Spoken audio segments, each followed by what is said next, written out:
What if the war you thought you knew was only half the story?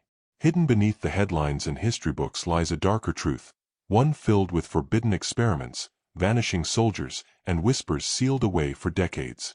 These aren't just forgotten footnotes, they were never meant to be found. What you're about to hear was buried for a reason. And once you open the box, there's no turning back. In the darkened backrooms of London's Whitehall, a plan was unfolding in early 1943 that would change the course of the war, not with bullets or bombs, but with deception. Operation Husky, the Allied invasion of Sicily, was being prepared, and every general involved knew one truth: the Axis had too many eyes, too many ears, and far too much artillery on the island. The only chance of success would be to make them look the other way. Enter the Phantom Battalion. Officially, it didn't exist.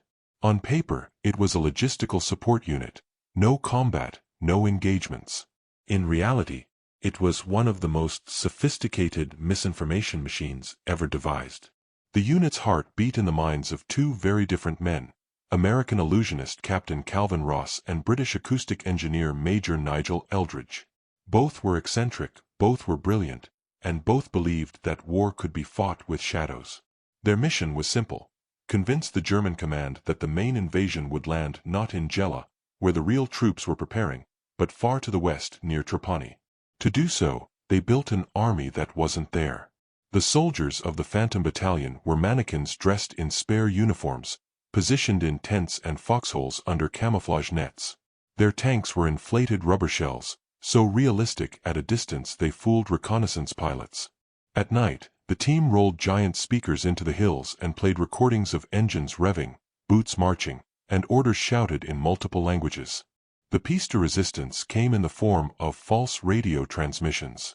Using coded chatter, the unit created an entire fake division, complete with officer rivalries, miscommunications, and logistical delays. British codebreakers even intercepted the fake messages and leaked them to Axis spy networks, adding layers of authenticity.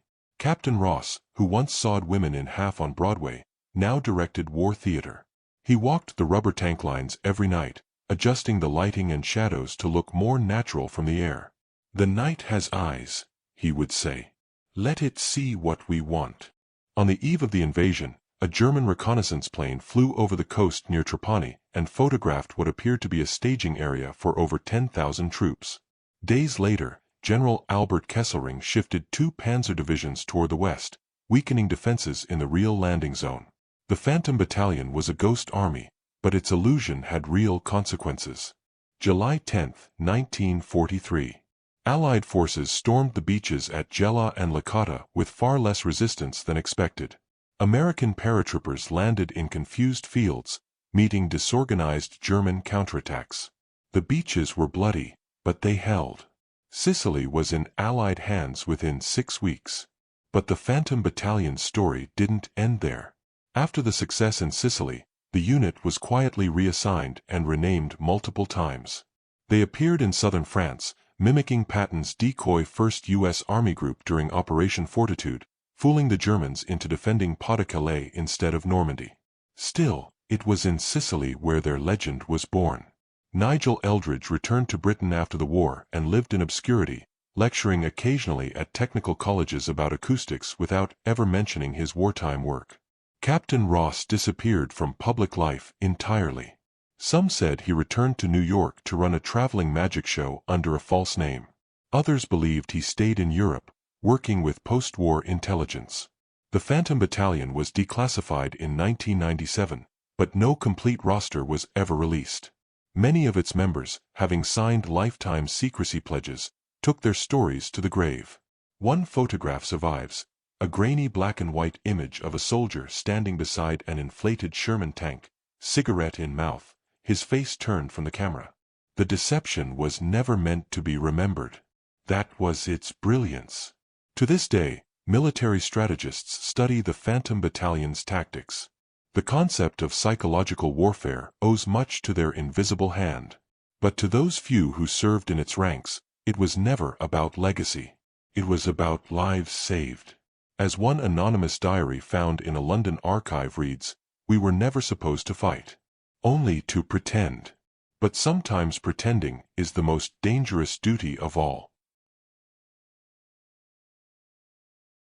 The winter of 1940 fell like a hammer over Warsaw.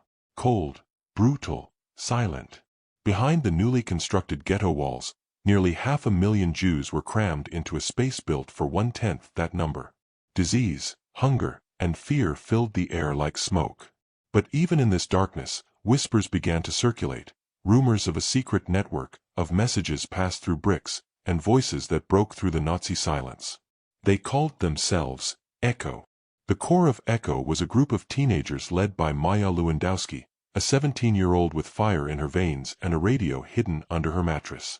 Before the war, she had studied engineering with her older brother at a technical school.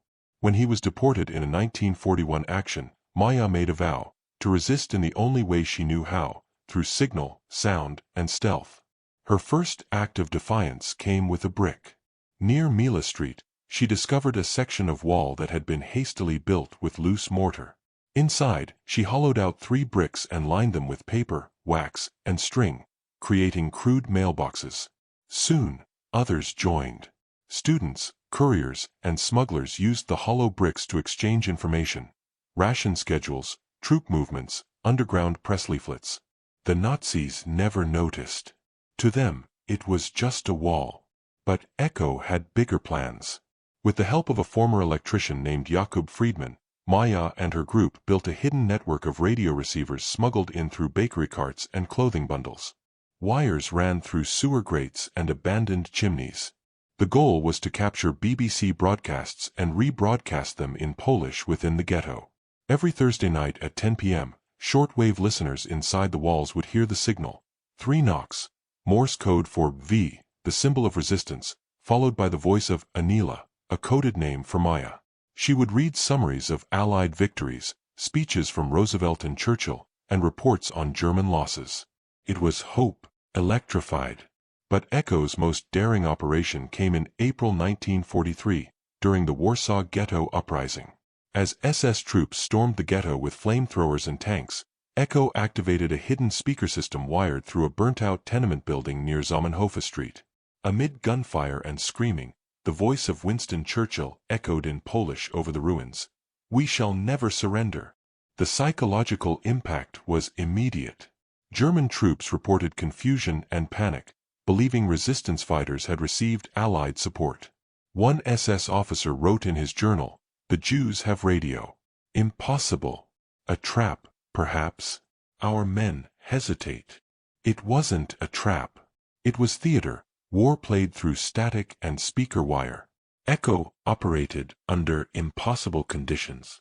They survived on smuggled bread crusts and rainwater, moved only at night, and used coded nursery rhymes to pass instructions in the street.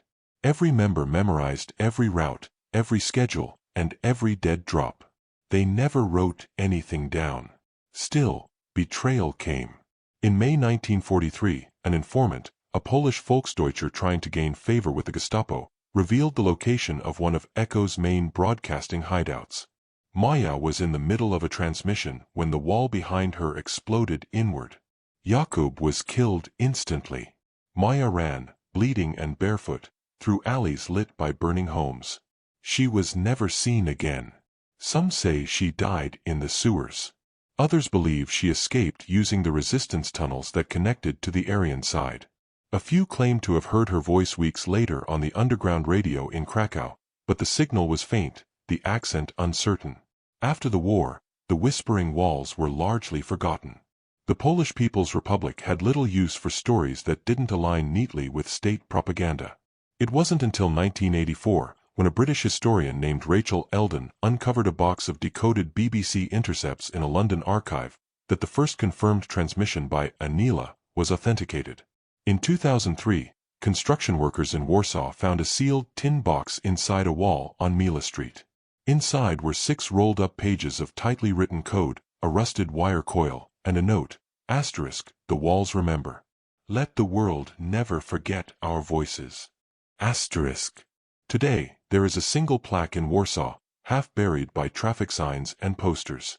It reads, "In memory of those who whispered truth in a city of silence." Echo didn't win battles. They didn't command armies. But their war was for the soul of a people, one whisper at a time. The North Atlantic sky had always been unpredictable, stormy, shifting, sometimes violent. But in the shadowy corridors of the British War Office in late 1942, an idea began to take form. What if the weather itself could be turned into a weapon?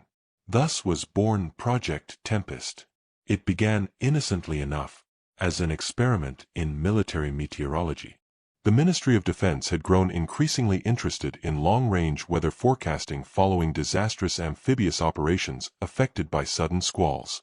But it wasn't until eccentric meteorologist Dr. Horace Bellamy proposed an outlandish hypothesis that things took a darker turn. Bellamy, a former Oxford professor dismissed for excessive theorizing, had spent the pre-war years studying atmospheric manipulation. He believed that through a combination of silver iodide, dry ice, and high-altitude pressure disruptions, storms could not only be triggered, but guided. Skeptics laughed, until 1943, when Britain's top brass, desperate to disrupt German troop transport across the Reich, agreed to fund a covert test. Buried deep in the Scottish Highlands, Bellamy's team constructed a rudimentary weather modification facility, a mix of scientific lab, aircraft hangar, and radio outpost. The cover story. A glider training school. Codenamed Tempest 1, their first operation was targeted at the Bavarian Alps in January 1944. Using modified Lancaster bombers, Bellamy's crew released canisters of silver iodide over dense cloud systems moving toward southern Germany. Within 36 hours, a freezing rainstorm blanketed the region. The result was more dramatic than anticipated. Telegraph lines collapsed under ice weight. Railways froze solid.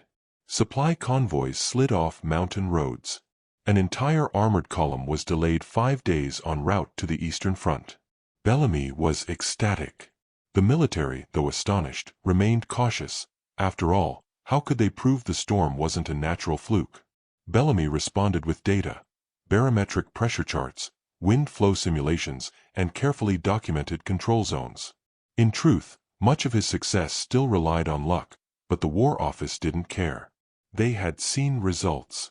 Project Tempest escalated. More modified aircraft were commissioned.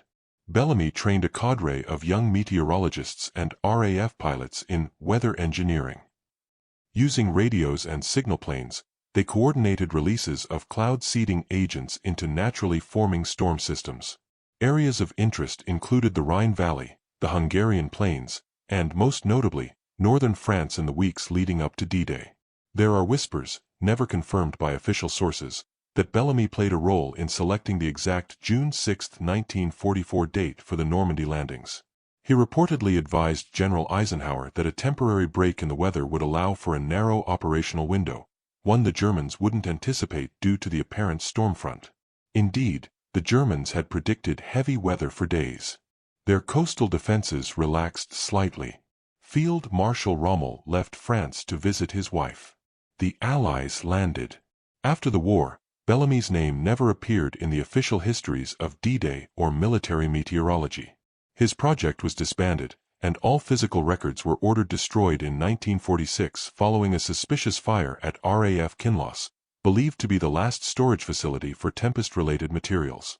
Bellamy, disillusioned and increasingly erratic, withdrew from public life. In 1950, he vanished during a solo expedition into the Cairngorms. Only his journal was found, half-frozen, pages stained with frost and ink. One entry read, "The clouds obey, but at what cost?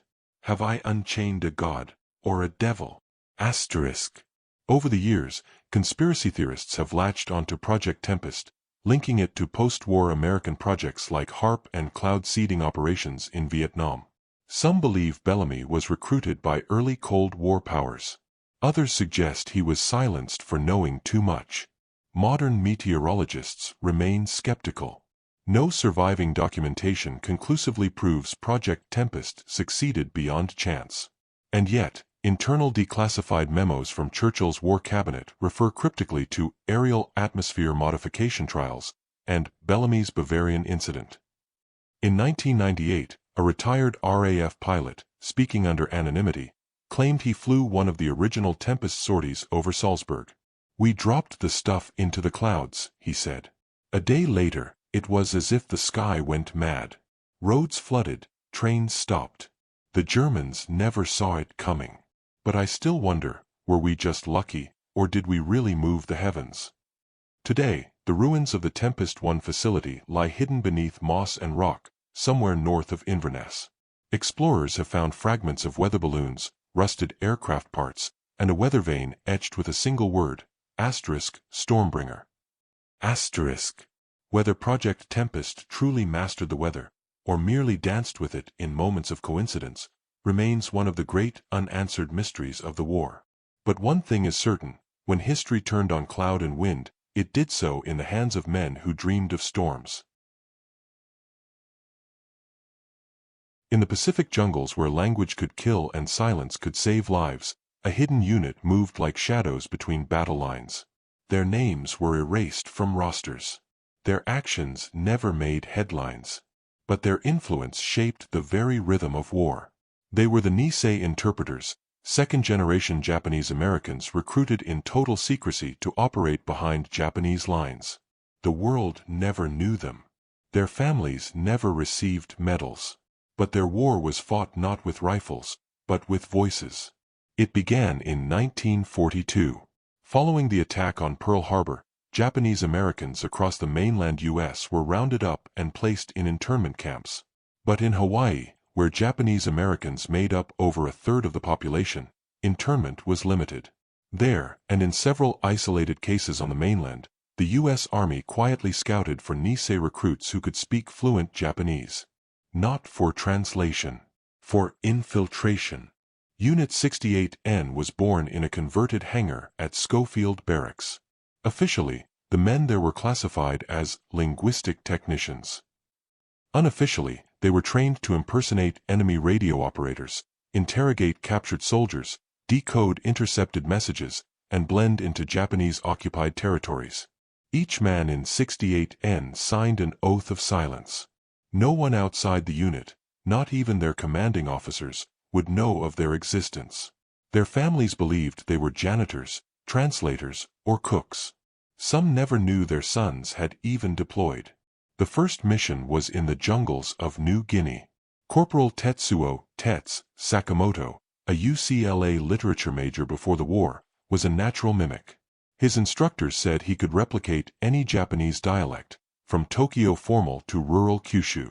Disguised in scavenged Japanese uniforms, Tets led small teams into enemy territory, intercepting logistics chatter and redirecting patrols with false orders. In one operation near Buna, Tets broadcast a fake emergency transmission claiming that an Australian counterattack was coming from the west. A Japanese unit moved to reinforce an empty position and walked directly into an Allied ambush. 68N missions spread across the Pacific, the Philippines, Burma, even into parts of Formosa.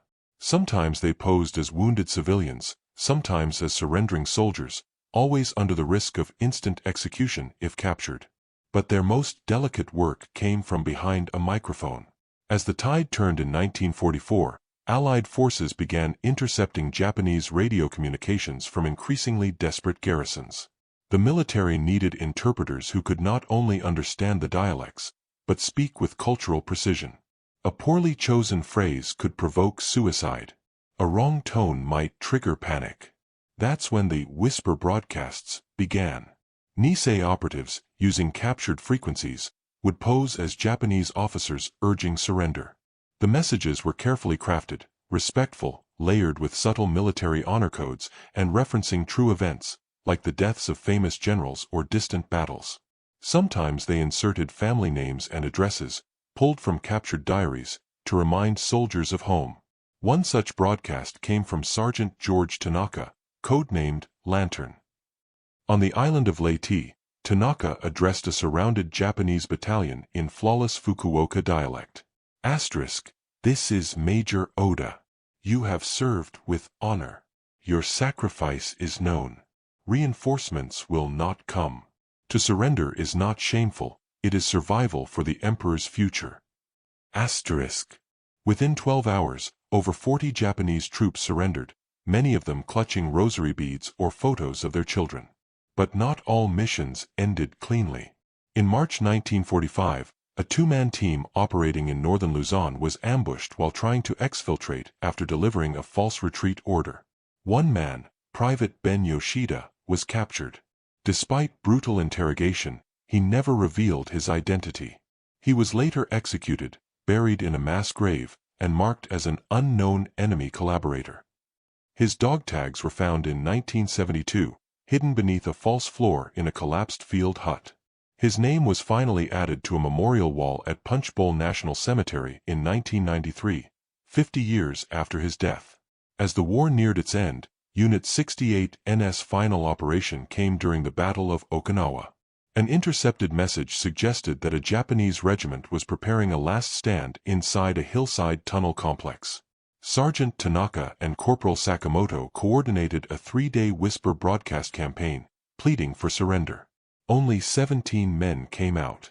Over 200 remained inside, choosing death. After VJ Day, 68N was disbanded. Its members returned home to find themselves unrecognized, unwelcome, and in many cases, suspected of disloyalty. Their service had been so secret that even the Veterans Administration had no records. Some never spoke of their missions again. In 1975, an audio reel surfaced in a decommissioned naval archive in Guam. It was a Nisei whisper broadcast from 1945, cleaned up and translated decades later. The final lines were haunting. Asterisk, "You are not forgotten. You are not alone. We are your brothers. Lay down your rifles. Come home." Asterisk. That voice belonged to Tetsu Sakamoto. He had died of cancer in 1968, buried in a modest grave in Los Angeles. His family had no idea he had served in the Pacific, let alone behind enemy lines. In 2010, the U.S. Senate passed a resolution honoring the Nisei soldiers of World War II. But Unit 68N was not mentioned. No surviving members came forward. Yet their legacy endures, in whispers, in unmarked graves, in languages once spoken across battlefields now silent. Their war was not for glory. It was for understanding, and for peace found in the space between words. Berlin, 1945. The capital of the Third Reich trembled under Allied bombardment. Bunkers thudded with distant artillery, and inside the Führerbunker, Adolf Hitler, gaunt, trembling, paranoid, paced like a wounded animal. But what if, during those final days, it wasn't always Hitler behind those steel doors? What if another man, trained to mimic the dictator in every way, was used as a human mirror? The operation was codenamed Iron Fox. It began in the aftermath of the failed July 20th plot to assassinate Hitler in 1944. The regime grew obsessed with security, not just against bombs, but deception, confusion, obfuscation, illusion. Enter Martin Kirsch, a theater actor from Munich who bore a startling resemblance to Hitler. Small in stature, with a sharp nose and intense gaze, he had once played Mephistopheles on the stage of the Deutsches Theater. Now, he was about to perform the most dangerous role in history. Kirsch was recruited by the SS in October 1944 under the pretense of starring in a propaganda film. Within weeks, he was relocated to a secure compound near Berchtesgaden. There, under the direction of Joseph Bühler, a linguist, hypnotist, and staunch Nazi loyalist, Kirsch underwent transformation. He studied hours of Hitler's speeches, his gait, his hand gestures. A dental prosthetic was constructed to match the dictator's misaligned teeth. He was injected with methamphetamine to replicate the infamous hand tremors. He ate identical meals, learned to rattle off dates, military units, and rants from Mein Kampf with mechanical precision. The goal of Operation Iron Fox was twofold: confuse foreign intelligence in public appearances, and stand in during times when Hitler was too ill or unstable to lead. By March 1945, the real Hitler was suffering from Parkinson's, extreme insomnia, and collapsing mental health. His presence was increasingly erratic. That's when Kirsch began appearing in his place. The first deployment took place during a closed-door meeting with Slovak officers in Berlin. According to declassified Soviet reports, one of the attendees remarked afterward, "The Führer spoke as he always did, but something about his eyes was absent." The double had passed. Soon, Kirsch was attending strategic briefings, reading prepared scripts, and even appearing in distance photographs. The SS kept him under constant surveillance. He never slept alone. Each night, he was debriefed, drugged, and locked into a separate bunker suite beneath the Reich Chancellery. But Kirsch was more than an actor. He was a thinker. Secretly, he began inserting small deviations into Hitler's behavior. In one speech draft, he adjusted a line, changing total annihilation to strategic withdrawal. During a meeting with generals, he expressed sudden hesitation over scorched earth orders, causing confusion in command hierarchy. Was it Hitler showing doubt? Or something more? By April, Berlin was collapsing. Soviet troops closed in. Hitler's inner circle frayed. That's when the question arises, the one that remains unanswered to this day. Which man died in the bunker? The official record states that Adolf Hitler shot himself on April 30, 1945, alongside Eva Braun. Their bodies were burned with gasoline in the Chancellery garden. The Soviets found the charred remains, and though dental records confirmed Hitler's death, discrepancies remain. The skull fragment preserved in Moscow, once attributed to Hitler, was later tested and found to belong to a woman. No photographs of the body were ever released. The narrative was airtight, but the evidence fragile. Several post-war Soviet intelligence officers, including General Ivan Serov, suggested in private memos that the man who died in the bunker may have been a double. A 1952 CIA report references a German informant who claimed the Führer's final days were performed by a substitute who was sacrificed. What became of Martin Kirsch? Officially, he does not exist. His name appears nowhere in Nazi records. His family was arrested and disappeared in 1944. But in 1971, an elderly German man living under the name Otto Meinert in Argentina suffered a stroke. When questioned by local doctors, he reportedly mumbled for hours in a Bavarian dialect, quoting Hitler speeches and reciting entire scenes from Faust. Before authorities could question him, he vanished. A single photograph from 1945 remains a source of contention among historians. It shows Hitler from behind, walking alone in the Chancellery garden days before his death. The gait is slightly different, more rigid, more theatrical. His left hand clenched unnaturally at his side, a trait not common to Hitler until very late in life. Was it Kirsch? Was the real Hitler already dead, or evacuated, or hidden? Theories abound. But the truth, as with so many pieces of war, lies buried beneath propaganda and time. If Operation Iron Fox was real, and the weight of scattered evidence suggests it was, it may have been one of the most audacious acts of psychological warfare in history. A dictator so paranoid of death, so obsessed with myth, that he created a living decoy to protect not his life, but his legend. Today, a forgotten stage actor may be buried in some anonymous grave, remembered only by the shadow he cast. You've just glimpsed the shadows behind the spotlight of history. Stories too dangerous, too disturbing, too real to be part of the official record. But now that you've heard them, you're part of the silence that kept them hidden. The question is, what else still lies buried beneath the surface, waiting to be uncovered? Some boxes, once opened, never close again.